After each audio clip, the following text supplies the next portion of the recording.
vers 3h du matin na papa na yoki bouille na porte mabino tika na tengela na tala ta musumu tangu na yena kenge di bona mona lupango nyonso envahi na ba soda alors lupango za mira milai ba sote mira ba koti mano wana formula di porte abino tozo luka toye awa bouclage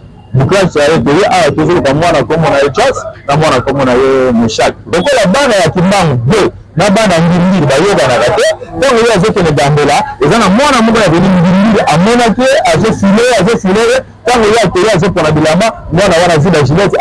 akati ye wana na 3 jeunes zimzo to huti retraite na kimo mangu na vitala makambo sala nya vraiment ezaki le bien le 8 ezaki le 11 atombe bazali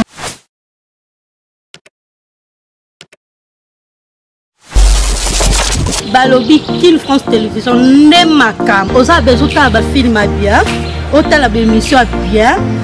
Kin France Télévision ne makam chaîne moko ya kanda aïe aïe aïe balobi so to ba minte musala ne makam abonnez massivement la chaîne France Kin TV et pas Yannick Wenge Béton doit s'abonner kuna boyoka masolo puis ya politique masolo ya Congo masolo ndenge Congo zongi pa ba Congo yonde makam Kin France Télévision ne makam sala ne makam Bandeko Basali tozana moko bonjour à vous chers téléspectateurs tozana moko ya babeti ayo ba komuna lelo zali deuxième audience foraine au Congo se fait la mission on a ba komuna parce que le ministre de la justice avait dit peine de mort à tous les komuna au Bakanga au coup en plein flagrant c'est vrai que le Bakanga muto de ba juger par rapport ya ndenge mutu se comporta qui eza awa elongola papa ya biso moko tokutie na nzela azoko se plaindre mpona ndenge mwana na ye banaki bana ne mibale ye moko azali wana koexplike biso bonjour papa bonjour eza malamu naza bien mais pas tout à fait bien parce que bakanga bana na ngai ça fait combien de temps déjà? Ça fait lelo ezali une semaine à 3 jours c'est le banda vendredi wana kuna elekaka yebisa biso bana na ye qu'est-ce qui s'est passé ndenge nini mpona se retrouver awa na bakangaka bango boye biso tolali na kati ya ndako na bana vers 3h du matin na papa nayoki bouille na porte mabino tika na tengela na tala ta musumu tango na ye na kenge di bona mona lupango nyonso envahi na ba soda alors lupango za mira milai ba sote mira ba koti mano wana formula di porte abino tozo luka toye awa bouclage ça est toye awa tozo luka mwana komo na echas na mwana komo na ye mushak nitu bana ba ko le papa ni na komo na papa ni alors ya formule ndako na koti bango kota yakutika bana kolala na bango ensemble kolala na papa bazu bana oyo totangi bango na fraction wapi nini ya bulletin de service ezake balobi nini ke bazana nani bazana bouclage yango bayaki kala 4 parcelles batangi mwa bana na nga mibale batangi bango bakesusu na bamapango mosusu bamosusu bakimi bake na mapango babetanga bavoisin motifu nini bakangelaki bango toyebaki te bamii bango na district parce que bakute bango ya kolala suka nango toyokoyoka même kaka basoti ezobima awa na district na quartier mwana na nga Joyce basalaki discussion na moko ya bakulina oyo akomi antenne awa na district basalaki discussion antenne wana ya district yende mbezo kemekolakisa yende azali kuluna pena mama na kuluna criminel yende nini baswanaki na bana koswana baswanaki babundaki te nga moko papa nazalaki sur place napekisaki bana esilaki nango mais nakopekisa bana wana esili nango orke ye alingili bango bule malgré to asemaki pambe te bapeti belimbisanga mais alingili bango bule comme akomi général awa na district ya bantane akomi général ya bantane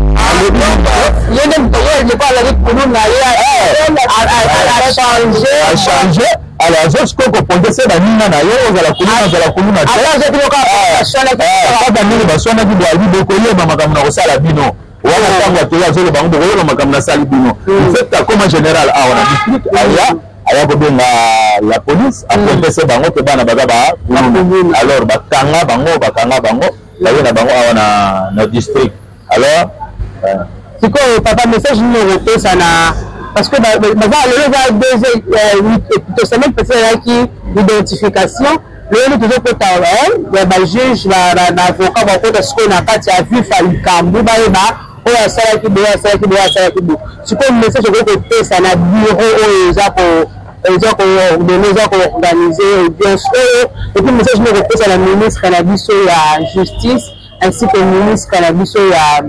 ministre ya l'intérieur, vice-premier ministre de l'intérieur. Je ne peux pas savoir parce que la Koyoba loi mutu na que nous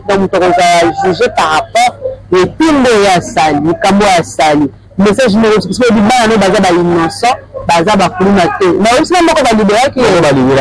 ba libérer ça fait devant ko samba. Après balobi ki ya za innocent azane musicien a composer na banzembo ko abenga ba SNR rouge banzembo na bango ya bara ko na jeune dame de bana ba benga ka banondela so na yom ka composer ngo donc du combo na ba pese SNR rouge ba barela ngo ba comme ça ngo la combo za yende aza kuluna ko aza kuluna te alors baloba ke ye te oyo wana mususu atikali wana atikali comme makuza nipi Joyce Joyce azana été innocent papa a dit que le gouvernement a organisé et d'aller pour la sur la ville à Kinshasa si réellement ma campagne est pour le moment on a l'image interview parce que qui passe la motema c'est l'explication à eux mais tu as conduit ça na teza makambo ya solo parce que on va conduire la biso que tu as besoin papa wana o témoigner mieux que témoigner makambo za ya solo ce qui dit que moi on a du mara butu te asimaka lichete parce que makambo za pour la bien la biso de population et dans la carte sécurité incroyable la ville de Kinshasa yango le gouvernement ainsi que le ministre de l'Intérieur accompagné la ministre de la Justice basali démarche oyo bapesaka ntongo ya ndobo ya lingala na français bafile oyo bakozala na file seke fo bakuta motu sur scène mais ndenge elenge expliqué biso ke bana balalaki parce que bayoki antécédent moko boye na moninga moko yango moninga lokola komi ante tout ce que tuzolelela te message nous kopesa na bakonzi ya district ya Kalamu ainsi que bakonzi ya mboka ya gouvernement oyo baorganiser opération ondoba moko par rapport ya kana yo surtout tozolobela bon message na kopesa kaka ezali boye nani mboka na biso Congo ezalaka boye te mboka ebebi par rapport à bakuluna oyo bazosala bato mabe bacriminel oyo bazoboma bato bazosala bavol à main armée. En tout cas, mboka eza kobeba ekoki continuer boye te il faut mesure moko bosongolo pakala mpona kodimine situation oyo mais eloko nini nakoyebisa bakonzi bon faire très attention po bakuluna wana baza lokola banyoka bakuluna wana baza lokola banyoka baza très prudent bango mpena mpona otanga bango eza moins difficile siko bango baye kobombama na magistrate na basusak soit disant que bango bakomi na bango bamettre volontaire bango bakomi bamettre volontaire oyo ya mabe bamettre volontaire alors bakomi kodénoncer bainocent oyo baza bainnocent eza malamu peine de mort c'est bon mais avant ya koboma mutu soki mutu abomaki na mbeli bakobomi na mbeli soki abomaki na kibeta bakobomi na kibeta so na l'échec kokanga mutu kotia na peine de mort il faut bakontinua kala prudent ya koyeba ya kozala na preuve nini to baplaignant baya bakoko se plaindre kono oyo abotelaki nga eloko mer oyo azokisaki nga oyo abomaki nga komona eti ngai ozomona sans preuve bandoma moto na peine de mort te parce que oyo nyonso bazosala eza mpona bien na biso mais ayoko fo kosala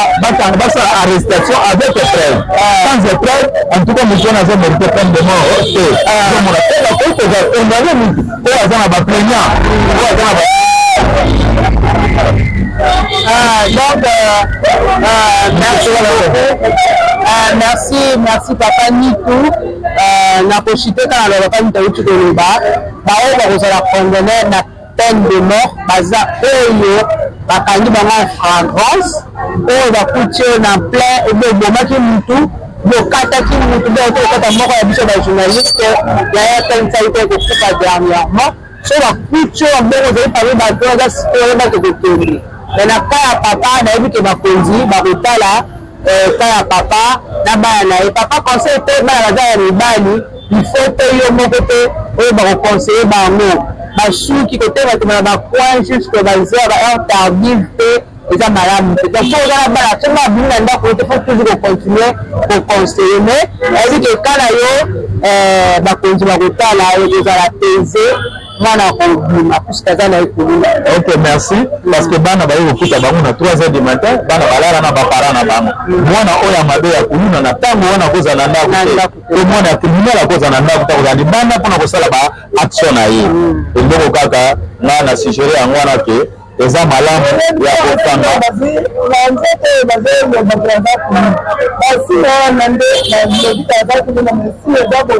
aza na bapota na nzoko mwana na nga aza na pota aza na cicatrice minene awa na droite awa cicatrice wana oyo baza kopointe ye cicatrice wana baza kopointe ye azokana nini cicatrice wana baza kopointe ye oyo aza nango na elongi azoka ndenge nini mwana wana le 8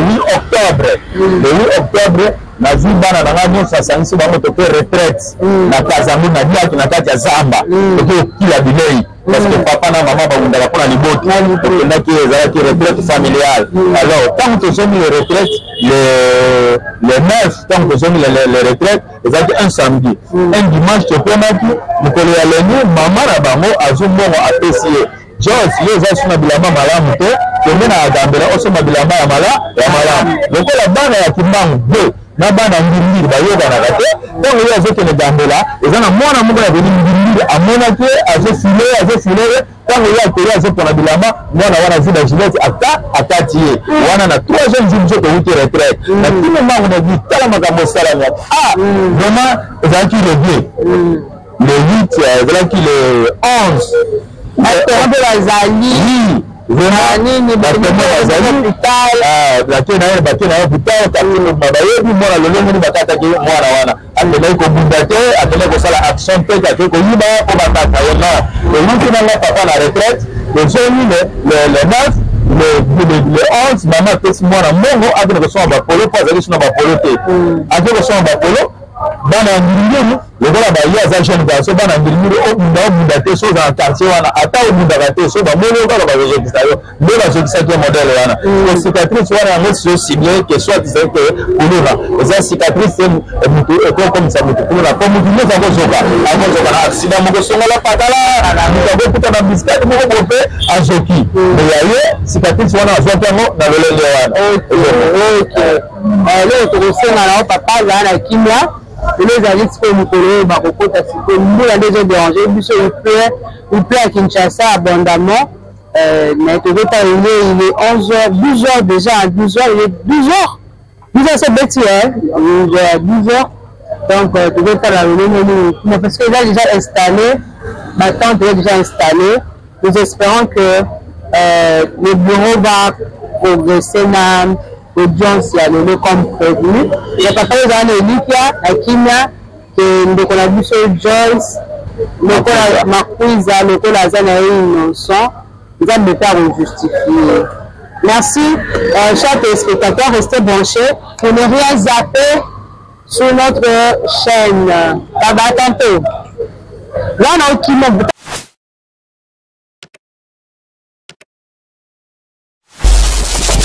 balobi Kin France Télévision nde makambo oza besoin otala bafilme ya bien